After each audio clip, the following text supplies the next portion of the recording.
Hi again. I just got to thinking about my mom, and still would have been her birthday today. And I was looking through stuff earlier and found some old pictures.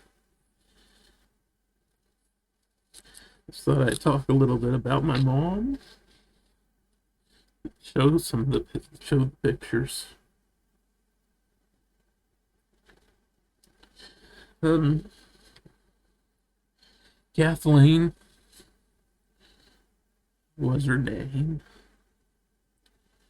She was born in 54, 21st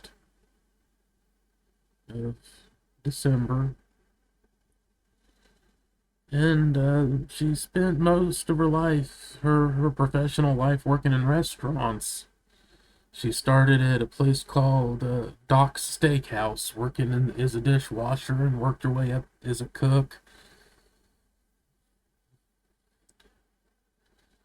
She was able to do things the right way, what everybody says is the right way. For some reason, I've never been able to. Yeah, she worked her way up to being a cook and became really good. She worked for Doc's, and then she went to work for King's X, for Wayne King.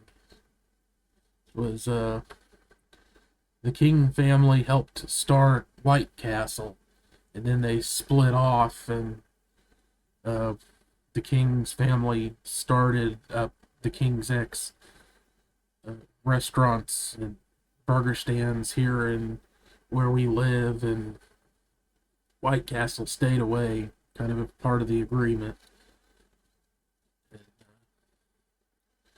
She met her friend Nancy. I don't know how well you'll be able to see. Yep, that's her. My mom. It's an old picture. That's Nancy. She's the one that later got hooked on drugs. We had financial issues and had to move in with her and didn't know what she was on at the time.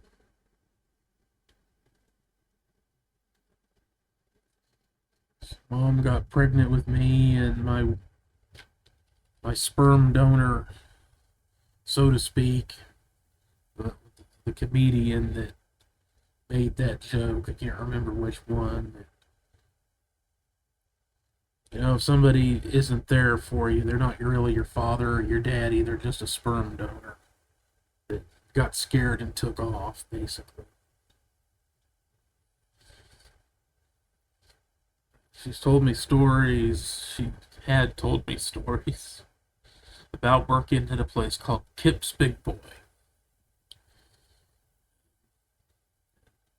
When she was pregnant with me and going to the local thing called the River Fest, they always have a food court. I guess Kip's was famous for the strawberry glazed pie. They did a stand at the food court and sold those. She told me she told me about that. But she was pregnant with me doing that, and she went back to work for King's X after that, and she had gotten to be friends with the daughter of the owners of another restaurant, Savoots, and she wanted to try to open up another place downtown. So my mom quit and tried to help her open that place up, and that didn't work out. So mom went back to working for King's X, and worked as a cook for a while, and became the manager of the smaller location where she was working at, and then worked her way to Talks Coffee House, managing there, and then all the way up to Jimmy's Diner, the flagship of the company. She was with them until the King family decided to sell, because Wayne King wasn't doing good health wise. His wife getting older too, so they decided to sell the company. the new guy took over and came in all, oh yeah, Kathleen, I need you around, because he was a Pizza Hut guy. All he knew how to run was Pizza Huts. That's how he made his money. A fan of pro wrestling and kind of reminds me of Jim Herd. If you don't know about that, look it up, or if you care. Yeah, Pizza Hut guy. So new guy came in, talking, oh yeah, I need you because you know this business. I only know Pizza Huts. It seemed to be okay for a while. And King's X had a commissary where they did prep cook work for certain things, and I was working for Talk's Coffee House. It had been there for a couple of years when the Kings decided to sell the restaurants, and I had started having acid reflux real bad, and I didn't know what it was. So yeah, I was starting to have some health issues and wanted an easier schedule, and the prep cook position opened up at Jimmy's because they had they didn't take the office. The guy that bought it didn't take the old office and commissary where they did prep stuff. So they decided to move that position over to Jimmy's, and my mom helped me get that position. She knew I could do it. It wasn't nepotism in the negative sense. And I was able to get better pay and lighter schedule at first. And then because I was there, all the other cooks tried to get me to do their prep work for them. That just kept happening. Originally, I was supposed to help put away the orders. Help being the operative word. By the time I got fired, I was doing all of it by myself. Mom, she worked her ass off for that guy, trying to do everything that he wanted to do and do everything. She wanted to do the best she could. And in the end, she ended up with a bleeding ulcer that almost killed her, but she survived that. And just before she was supposed to go back to work, he fired her. Threw severance pay at her, 8 weeks worth, and got her to sign he did it at his lawyer's office and just totally out of left field sprang it on her. Told her that she wasn't no longer needed because he was going to manage the restaurant himself, and left. Coward. So she signed like an NDA. I know that's not what it was, but it was like basically saying, I won't sue you. And then after the 8 weeks of severance pay was over, he fired me too. I wasn't exactly being the best employee at the time. I'll admit I was kind of pissed off, as you would be, but I didn't do anything that warranted firing. He had always planned to do it. It was clear as day that was always his plan. He wanted her gone, and he wanted me gone because I reminded people of what he had done, and probably reminded him of what he had done, and he didn't want me around. So that started our financial troubles then, and never really went away. Mom got on disability, and we lived on that till she passed, and now I'm in the situation I'm in because a lot of stupid things I should have done and never did. She was never really good about preparing for the future or saving money either. We learned from our parents. Just finished and uploaded and self-published a cookbook I finished. Started working on right after she died, actually.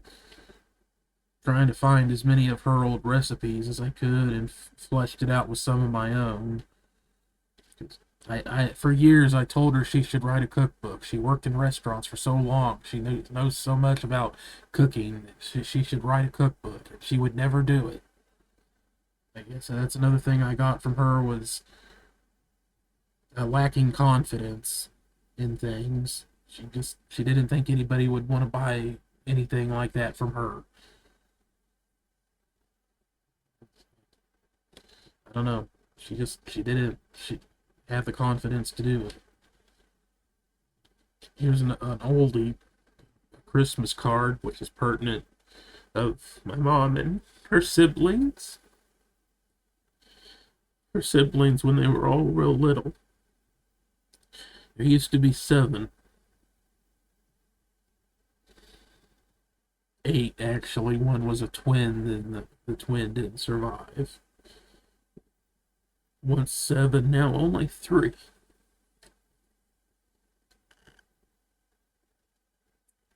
See, my mom is the younger one right there. The girl, obviously.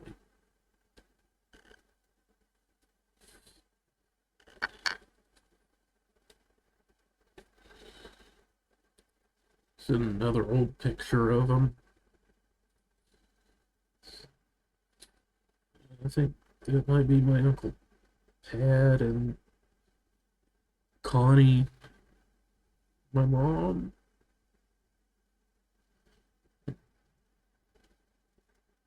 Maybe. No, that wouldn't be Pat then. I think maybe Dan and Kevin. I'm not sure. An old picture. When they were real little. This is Jessica when she was a baby. It's Nancy's daughter. One of the only people still alive that's known me my entire life. It's her. You can really see the Japanese ancestry in her. She's a quarter Japanese. Her father was half. This is my mom and I when I was a kid. It was a school event. Like, so damn dorky.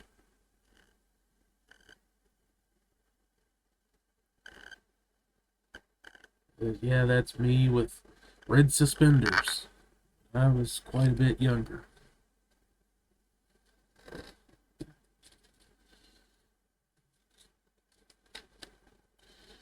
Guess if nothing else, the cookbook. I did the cookbook as a tribute and memorial for her.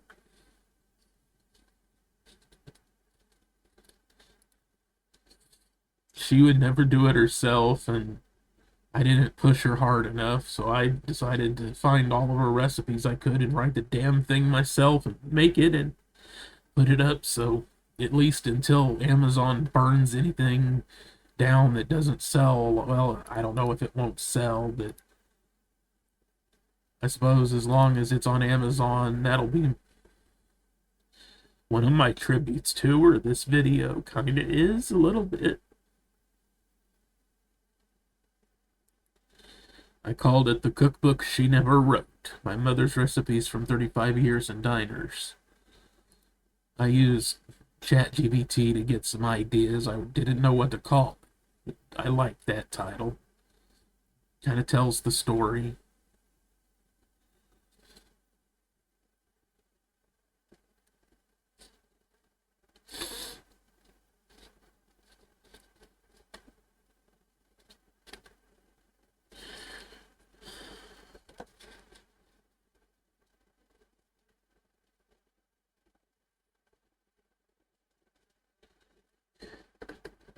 You want to say hi?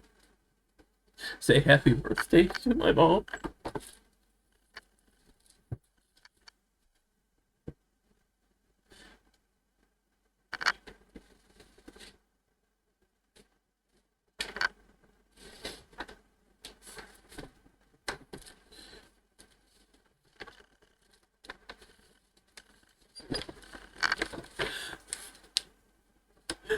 Happy birthday to you.